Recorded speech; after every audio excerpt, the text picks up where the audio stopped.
Assalamualaikum warahmatullahi wabarakatuh. Perkenalkan, saya Amri Amrullah dari Politeknik Negeri Madiun. Hari ini saya berkesempatan untuk menyelesaikan tugas akhir berupa real teaching dengan materi penjurnalan. Materi penjurnalan akan dibawakan pada mata kuliah pengantar akuntansi di semester 1. Penjurnalan merupakan bagian penting dari akuntansi, bagian dasar yang membangun pondasi laporan keuangan. Semoga materi kali ini dapat berguna bagi semua pihak.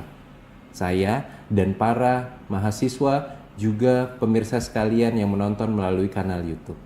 Terima kasih, selamat menyaksikan. Assalamualaikum warahmatullahi wabarakatuh.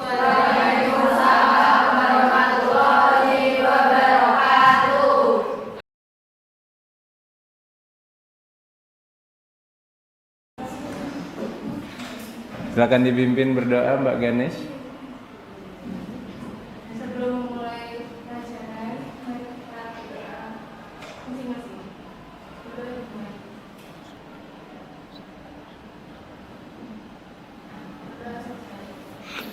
Oke, terima kasih Ganesh. Ya, jadi saya minta tolong untuk isi absensi.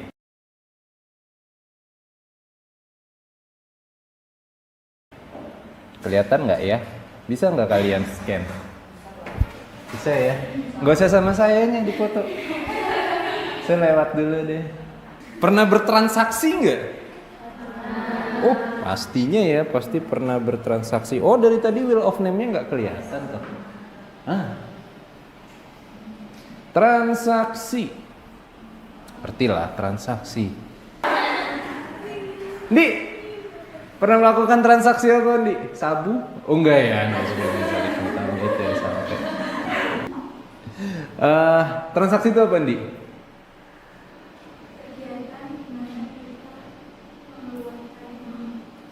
Kegiatan di mana kita mengeluarkan uang. Boleh, karena pasti bayar kan ya. Mbak Putri Rahmawati. Apa tuh transaksi, Mbak?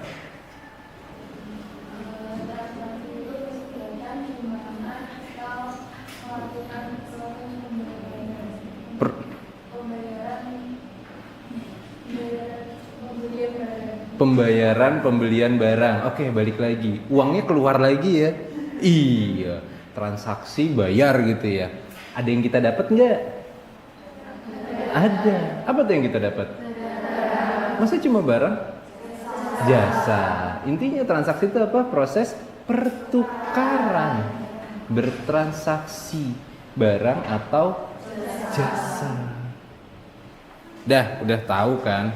Udah tahu bahwa kalau bertransaksi itu ada yang didapatkan, ada yang dikorbankan. Dapat sama berkorban. Jurnal. Apa urusannya Pak jurnal sama transaksi? Apa urusannya Pak jurnal sama jual beli? Apa urusannya Pak jurnal sama dapat dan dikorbankan? Atau jurnal transaksi adalah catatan sistematis dan kronologis yang dimiliki sebuah perusahaan atas transaksi yang telah dilakukan. Kenapa warnanya hijau? Uang. Ada kata-kata sistematis dan kronologis. Sistematis itu artinya sistem urut gitu ya. Kronologis juga dari awal sampai akhirnya bisa diceritakan. Yang dimiliki sebuah perusahaan atas transaksi yang dilakukan. Jadi kalau ada transaksi kita catat menjadi jurnal. Menjurnal adalah aktivitas meringkas dan mencatat transaksi. Meringkas dan mencatat transaksi. Bisa nggak mencatat transaksinya nggak ringkas? Bisa. Contoh, Siva beli baju batik dari Ira. Karena Ira punya toko. Dicatatlah sama Siva. Hari ini saya beli baju batik di tokonya Ira. Harganya 200.000, ukurannya XL. S. Oke. Harganya 200.000. Dari pembelian yang saya lakukan, karena Ira baik hati dan saat itu lagi ada promo, saya dapat diskon 50%. Tercatat nggak transaksinya? Tercatat. Ringkas nggak? Enggak, ribet bacanya. Ya kan? Nah, maka dari itu terbitlah jurnal agar bisa meringkas dan mencatat pada saat yang bersamaan. Udah ringkas, tercatat juga. Kalau tadi tercatat tapi nggak ringkas, gitu ya.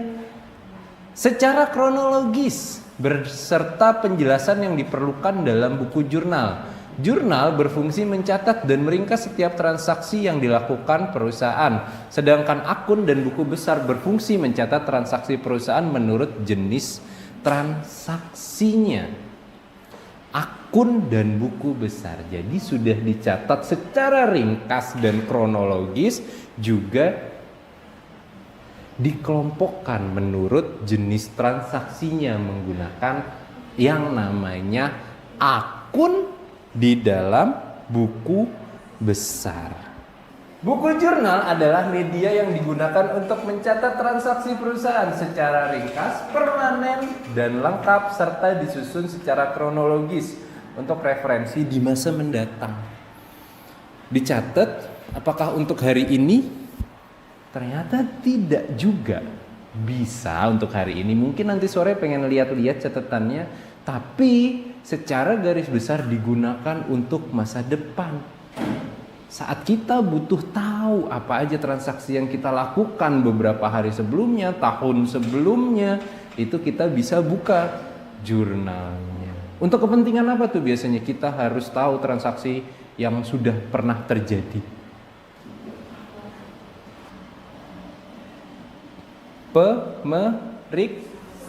Pemeriksaan, atau yang biasa kita kenal dengan audit. Itulah yang dilakukan oleh auditor, buka-buka lagi jurnal yang dulu. Saat mencatat dan meringkasnya udah bener, auditor gampang bacanya. Itu ya. Beberapa hal penting dalam menjurnal. Apa aja? Nama akun, nilai rupiah transaksi, kalau pakainya rupiah ya.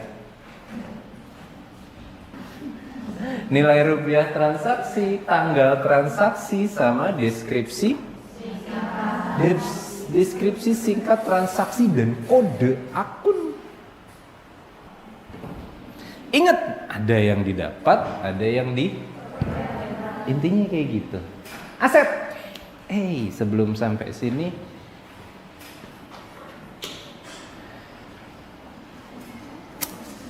kalau ngelihat huruf T gini, kalian tahu nggak istilah ini?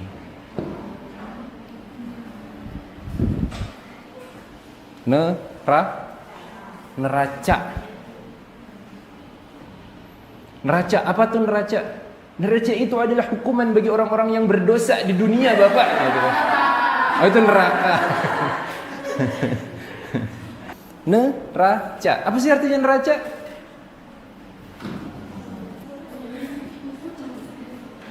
Gambar apa sih? Jelek banget sih gambarnya.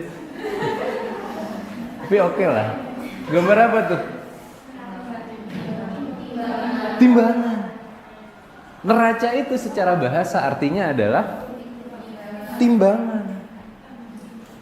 Dan kalau menimbang itu harus selalu balance, imbang, sama kiri kanan. Ya kan? Itulah kenapa istilah neraca dulu dipakai. Karena laporannya harus selalu. Itulah kenapa juga neraca berbentuk T. Ada aktiva, ada pasiva. Di aktiva isinya, daripada jago kalau kayak gini mah, aset. Di pasiva isinya liabilitas sama ekuitas. Liabilitas apa sih? Kewajiban. Pak, waktunya zuhur, saya mau melaksanakan liabilitas saya. Emang gitu kah bahasanya? Selain pakai kata liabilitas, kita bisa pakai kata apa? Kan udah di belakang nih. Oh iya, oke. Toilet.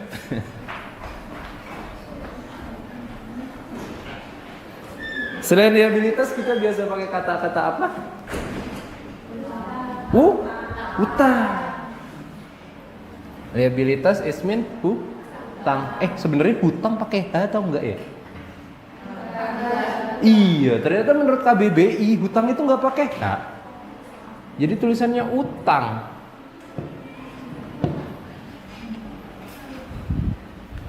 Gitu. Terus ekuitas, apa tuh ekuitas? Modal. Dah, pahami itu dulu. Apa sih nih? Bagian mana sih nih? Aset. Untuk semua akun yang termasuk dalam kelompok akun aset, jika akun tersebut bertambah nilainya, maka dimasukkan di sisi. Jika berkurang nilainya, dimasukkan ke dalam sisi. Nah, yang termasuk dalam aset contohnya apa? Kas. Terus apa lagi tuh?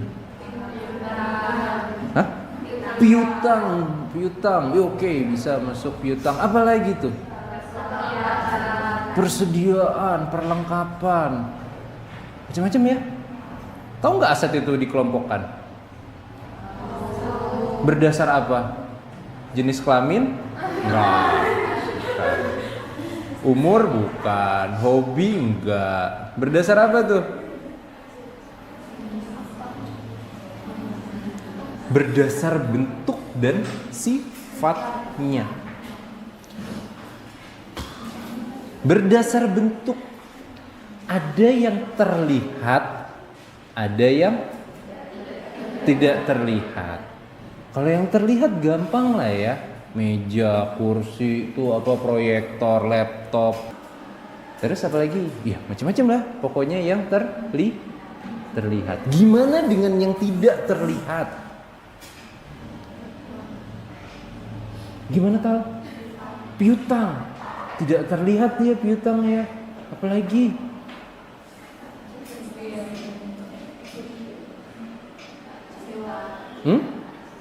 Hak cipta. Apalagi? Goodwill. Selanjutnya liabilitas. Sebaliknya dari aset. Dia kalau bertambah masuknya di kredit, kalau berkurang masuknya di debit. Lihat, kebalikan sama yang sebelumnya. Twing. Nah, begitupun dengan ekuitas. Hafalkan bentuk ini aja deh. Kalau tambah, ya inilah normalnya di sini. Kalau tambah, normalnya di sini. Apakah cuma itu laporan keuangan? Apakah cuma neraca? Neraca tuh zaman dulu, sekarang disebutnya laporan. Alhamdulillah, daripada tahu. Apakah cuma itu laporan keuangan? Ada berapa jenis laporan keuangan itu? Cantik banget, daripada tahu. Apa aja 5?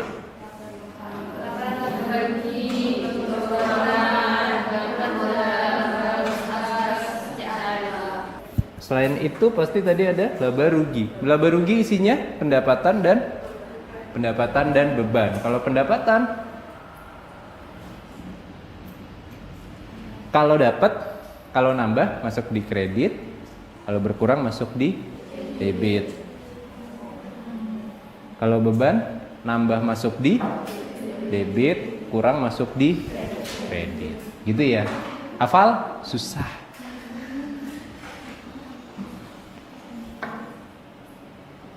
Dividen. Kalau bertambah masuk di debit, kalau berkurang masuk di kredit. Ini untuk menambah modal. Langkah-langkah menjurnal, panjang. Tulislah tanggal transaksi. Dalam kolom tanggal, tentukan akun yang akan didebet dan dikredit. Tulis nama akun, didebet kolom keterangan nama akun. Panjang ya? Kita langsung contoh aja ya. 2 Januari Ibu Sheila menyetorkan uang dalam usahanya sebesar 23 juta. Ingat, ada yang ditambahkan, ada yang dikorbankan. Kalaupun nggak ada yang ditambahkan, kalaupun nggak ada yang dikorbankan, ada penambahan di dua sisi. Misal contoh seperti ini. 23 juta, berarti masuk kemana tuh? Kas. 2 Januari 2X. Apa? Debetnya pada sebesar. Apakah ada yang dikurangi? Apakah ada yang dikorbankan dari transaksi ini? Tidak, dua-duanya nambah. Kasnya bertambah di sisi debit karena dia adalah aset.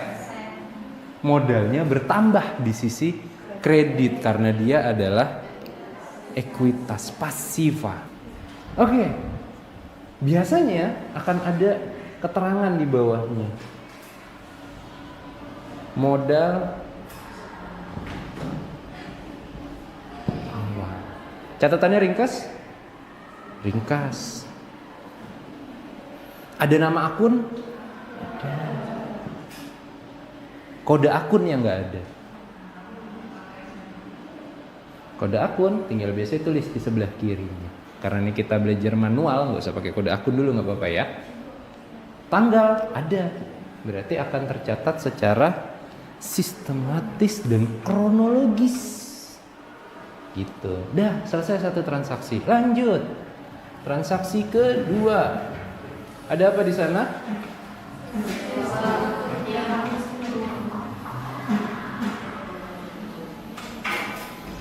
Sewa untuk tempat usaha selama 1 tahun.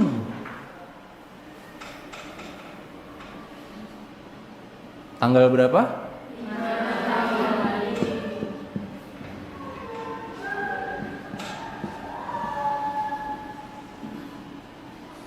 Sewa gedung selama 1 tahun. Berarti masuknya apa? Apa? Sewa dibayar di muka. Oh, I love it. Ganesha Adisti Syafitri atau yang biasa dipanggil Gadis. Kenapa disebutnya dibayar di muka, Dis? Kenapa Mbak Gadis?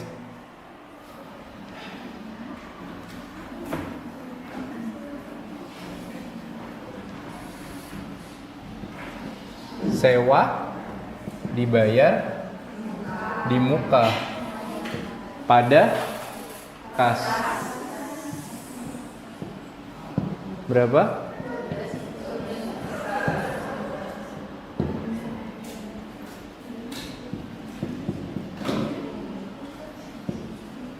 Bayar sewa 1 tahun.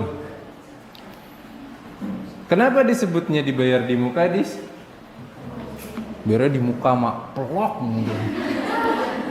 Apakah sejahat itu?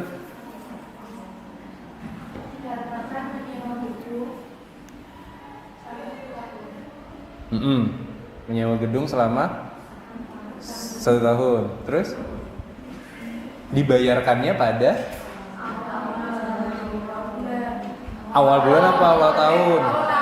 Awal tahun. Jadi dibayarnya di awal tahun. Kira-kira.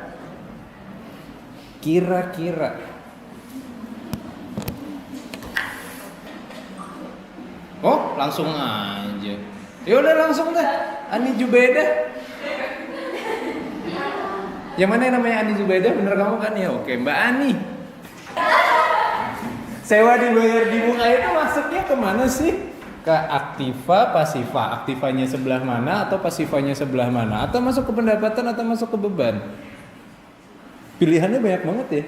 A. Aset, B. Liabilitas, C. Ekuitas, D. Pendapatan, E. Beban. Gak apa-apa. Hah? Aktiva. Why? Kenapa aktiva?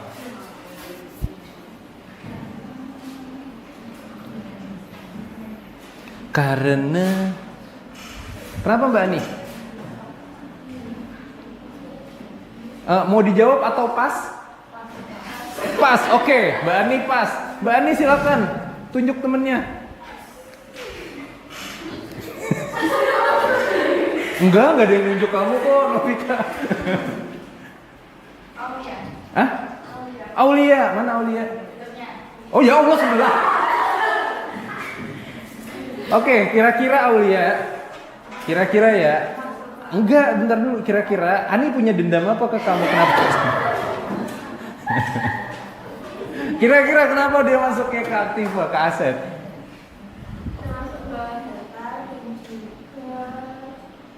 Termasuk golongan harta.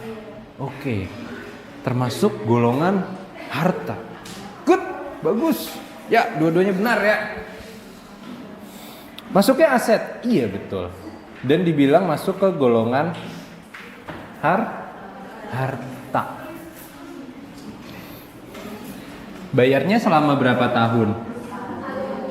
Untuk 1 tahun. Dibayarnya kapan?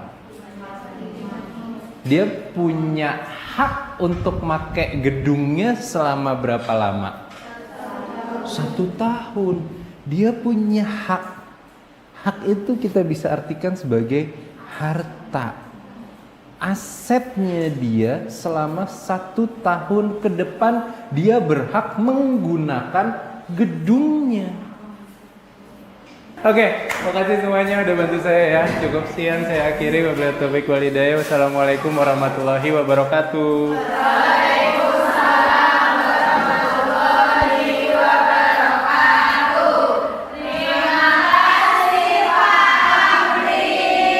Sama-sama.